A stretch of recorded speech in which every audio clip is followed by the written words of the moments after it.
Welcome back, guys. So now we're going to look at adding some parts into this assembly to start linking our truss components together.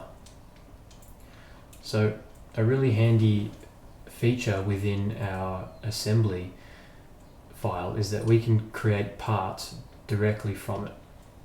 So what we're going to do first is come up to our toolbar and select Insert, Component, and we want to select New Part. So now we need to select a plane to sketch on. So over in our toolbar, we're going to select the front plane that we originally drew our truss on. So now what we can do is, by pressing spacebar, we can select a view normal to our sketching plane. So we'll select here. And now we want to start drawing our parts. So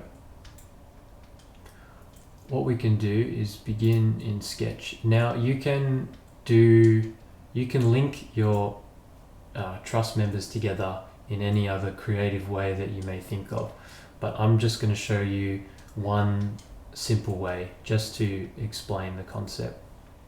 So I'm going to start with a line tool, and let's start by drawing our part at this location.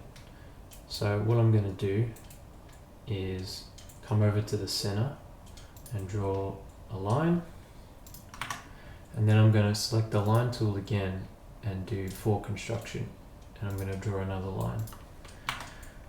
And now I'm going to make these two lines equal to each other. So I just hold Control and then click both lines, and we want to make them equal.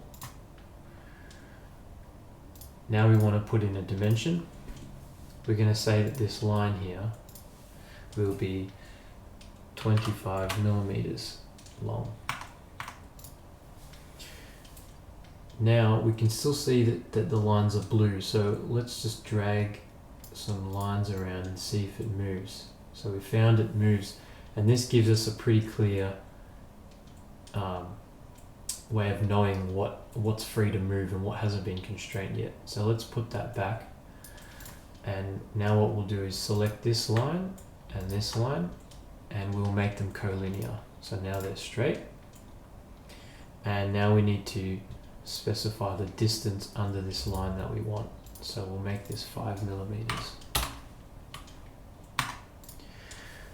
Now what we can do is select our 3-point arc tool, and if this isn't showing, you just click the little drop down and there's a few different options. So we'll use 3-point arc, and we'll select the 2 points that we drew on our lines and draw a circle. Now to make these lines perpendicular to our arc, we can select the center point of the arc and the center point between our two lines where they meet, and select merge. Now what we'll do is complete this shape by selecting these two lines. Actually, first we'll select our mirror entities tool, which is up here. Entities to mirror, these two, and then we select mirror about our construction line and click the green tick. Now this will serve as our sort of a plate that will then be able to join our truss members to. And remember, from our examples, we've pin jointed these together. So we can come over to our circle tool, and we'll begin by drawing a circle in the center of where these truss lines meet, but you could do it anywhere that you see fit, and we'll just draw a circle. Now we'll select this and we'll make it for construction, and now we'll grab our circle tool again and we'll just draw some circles on where we think our members are going to go. So these three holes here will be, these three circles will become the holes we want for our pins. So let's select all these by holding Control. They're 3, and we're going to make them equal. And we know that our pins are 3.5 millimeters in diameter, so we'll specify that. And now we want to select the midpoint of our circles and the outer circle we drew and make them coincident. And we'll do that for each circle.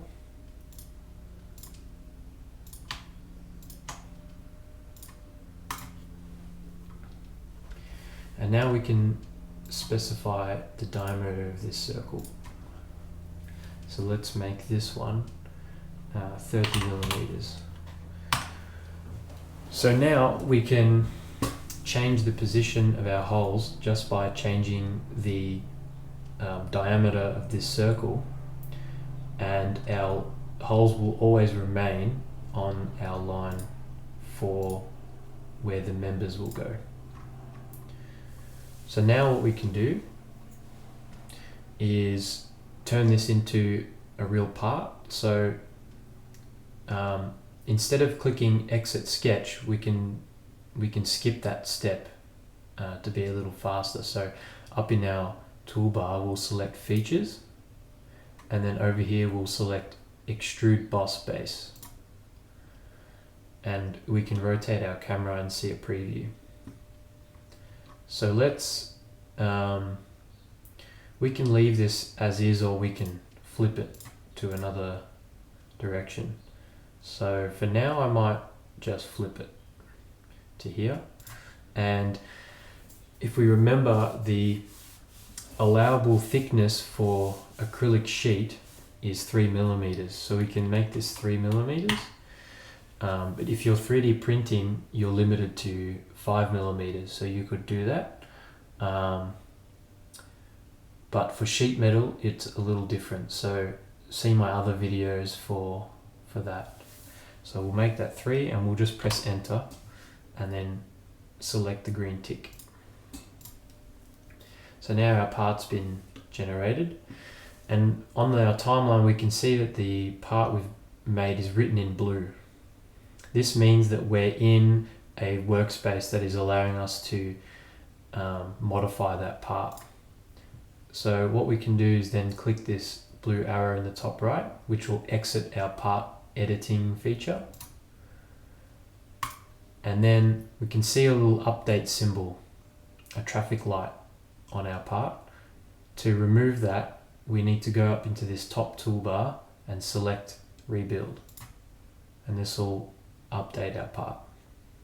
Now we want to make sure that we keep all our parts organized, because we're going to have a lot of them when we finish drawing this truss. So on our part, we can right click and select Rename Tree Item. And then I'm just going to type what I want it to be named. So I'll call this one Link Number 1 and press Enter. So there we have our one of the links for our truss. So next what I'm going to do is just quickly draw another one of these links to show you some other features. So we'll go to Insert Component and select New Part, and then we'll select our front plane as we did earlier, and then we'll set our view normal to that plane. So we'll start with our line tool, and we'll draw a line across and a line vertical, and let's make this line and this corner point of our truss coincident. And now instead of specifying the distance between our wireframe and the edge of our link, let's put a relation in depending on the old link 1 that we created earlier. So let's click this and the edge of our link 1, and we'll select collinear relation. So now if we ever come back and we want to change the distance, this 5mm gap, make it bigger or smaller, then we'll also update this link, and we can also draw our second part here that we need, and we're going to make them collinear as well. So that's really handy. So next we're going to put the dimension in as we did earlier. We'll make this 30mm, and then we'll select this line, hold Control and select the other, and make them equal in length. And then we'll use our 3-point arc tool to complete this shape. Select our midpoint of our arc and the corner where our two lines meet, and merge. Then we'll put in our construction circle, click the circle again and select for construction, and our holes for our pins will go here. Dimension those up real quick.